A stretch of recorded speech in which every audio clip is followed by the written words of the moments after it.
Saudara-saudara, seperti kita ketahui bersama, pelaksanaan program ketahanan pangan bertujuan untuk terwujudnya kedaulatan pangan masyarakat melalui persediaan produksi dan cadangan pangan,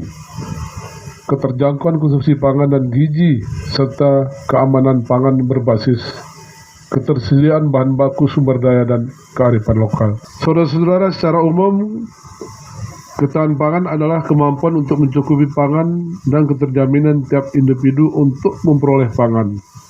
dengan tujuan akhir memberikan jaminan terwujud hak atas pangan, menjamin ketersediaan konsumsi pangan yang cukup, bermutu dan gizi seimbang, serta keamanan pangan berbasis bahan baku, baik tingkat nasional, daerah hingga tingkat di dalam tiap-tiap rumah tangga masyarakat. Kodim 016 Aceh Tengah, Bidang Teritorial, Perihal Perencanaan, Penyiapan dan Pesanan Kegiatan Penanaman Jagung untuk mendukung program nasional ketahanan pangan tahun 2022 ini